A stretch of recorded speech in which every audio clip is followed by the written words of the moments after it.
How's it going, you guys? Now, if you remember a while back, I made a video on how to make authentic Mexican tamales. Link in the description. And now, while I love tamales, and they're probably one of my favorite Mexican dishes, the downside to them is that they take a long time to make. So my thought is, why not, instead of making a bunch of small tamales, make one giant one, almost like a tamale casserole or here a tamale pie. And now I will say this whole video is a bit of an experiment, as in I've never actually made this dish before, but the certain components that I have inside of this tamale pie I have made before, and those recipes are really solid and really good. So to start this off, we're going to first make the filling. And now the filling that I'm going to use for this is the filling that I generally use for all of my tamales, and it starts off by rehydrating a bunch of different chilies. Now actually, before I do rehydrate them, as you saw before, I cut out all of the seeds. Now the reason you want to do this is because you don't want this to be super spicy, and the seeds are what carry all of the heat. And now it's really easy to rehydrate these chilies. What I do is I'll generally put them in a large pot and fill it up with just about enough chicken stock or even water to cover up the chilies, and then I'll put it on a low simmer for about 30 minutes. You want to go longer than what you would normally expect, just because you want these to really soften up, because you will be grinding them up.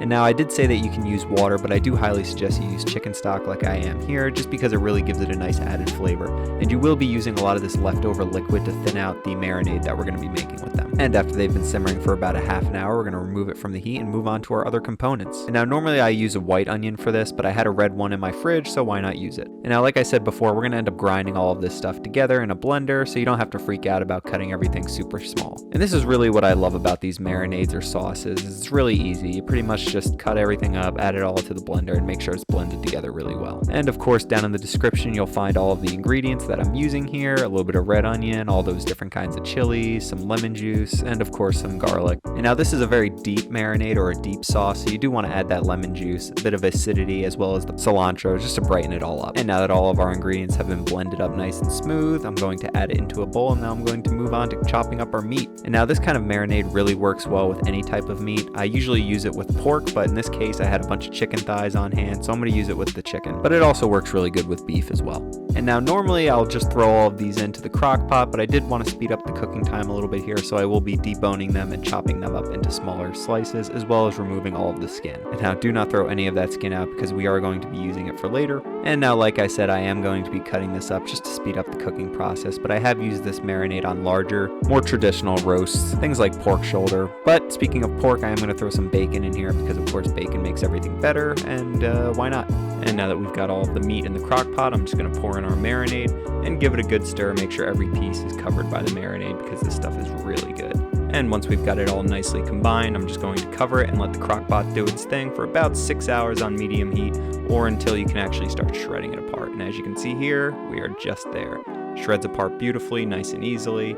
So to that, we're going to add in some vegetables, which I don't normally have in my tamale filling, but because this is going to be more of a pie or a casserole, I figured why not throw them in there. And speaking of things I don't normally put into my tamales, I decided to char up some Pablano chilies as well as some other peppers, just to give it a bit more of an interesting flavor. And now you can do this also on a baking sheet, just under your broiler in your oven, if you don't feel comfortable using the burner on the top of the stove. And just remember, after you're done charring them, make sure you peel off that skin before you cut them up and throw them into your filling. And now we're going to move on to making our refried beans, which are going to comprise the base of this tamale pie. As you see here, I'm just getting them out of the can and draining them off, as well as giving them a good rinsing. And now don't throw out any of that extra bean juice, just because you might need it in the future to thicken up your refried beans. Now, I'm not going to go into ultra detail on how to make refried beans. I do make it in a previous video, which I'll have linked in the description down below, as well as with the rest of the recipe. But like every great refried beans recipe, it involves a lot of butter, and so that's just what I'm going to do. And of course, you can't skip the seasoning here, just some good old cumin and some smoked paprika, as well as a few other things. But we're going to give that a good stirring, and then we're going to crank up the heat right before we add in our beans here. And because our heat's going to be on high here, we want to make sure we're constantly stirring, moving the beans around, that way they don't burn on one side. But after about 5-10 minutes, it should be ready to start mashing up. And now you can use a stick blender or one of those immersion blenders if you really want to get it ultra smooth, but here I'm going to keep it old-fashioned, and I'm just going to use the potato masher, just because I don't like my refried beans to be ultra smooth, almost pasty-like. I kind of like them to have a bit more texture in them. And now, as you saw, I did put in a bit more chicken stock as well as some of that bean juice, just to thin it out a bit. It was getting a little too thick, as well as throwing in some cilantro at the very end just to season it up a bit more. And now we're finally moving on to the corn masa bit, which is going to act as our crust for this tamale pie. And just like the refried beans portion of this, I've already made a pretty detailed video on the kind of consistency you're looking for with your corn masa, as well as the detailed recipe, which I'll have linked down below. But it is fairly simple, and you're really looking for a consistency consistency, not necessarily specific measurements, because it really is a balance between the corn masa, the actual chicken stock, as well as the fats that you use. You can use either butter. Here I'm using lard though. It is more traditional to use lard. You can use bacon grease. I've done that in the past, which is really good.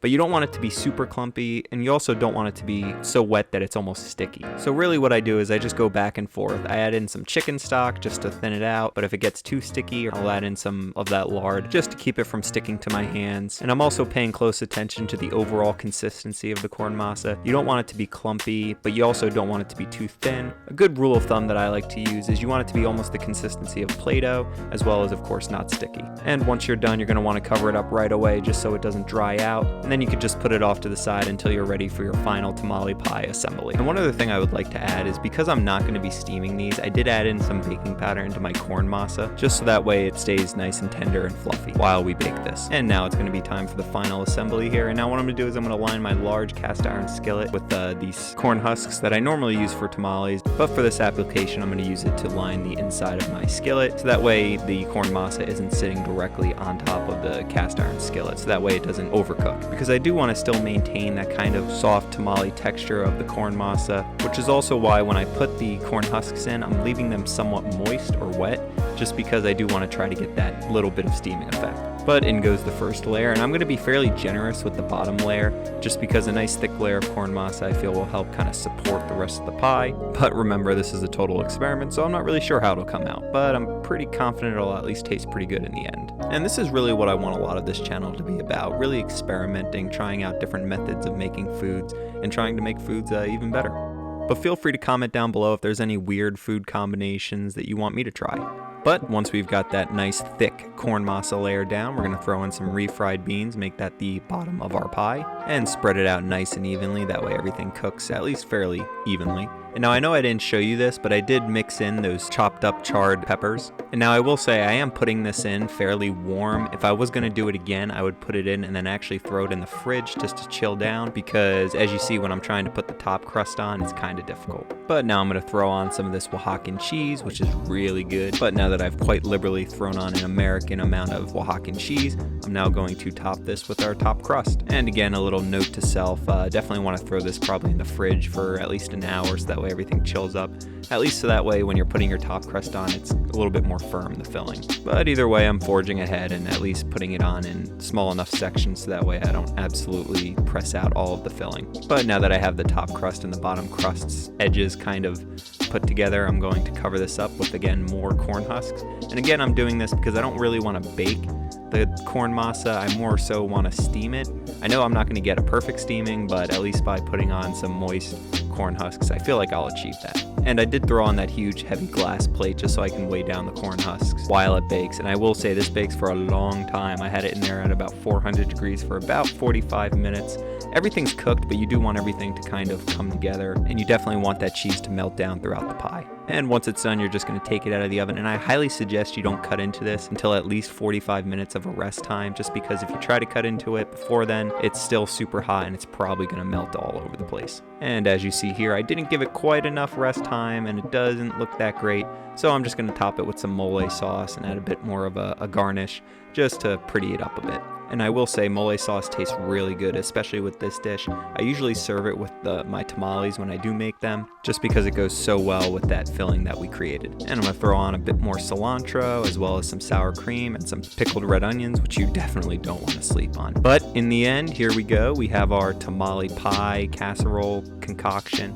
And even though it doesn't look that pretty, I will say it tasted amazing. And I'm definitely going to be making this in the future, and who knows, maybe I'll perfect it a bit more. But anyway, guys, thank you so much for watching. Please like, comment, and subscribe. The comments do really help as well, because they do really give me some food ideas as well as some suggestions for what to do better next time. But again, thank you guys so much for watching. Follow me on Instagram and Facebook for more behind-the-scenes access at my recipe development process.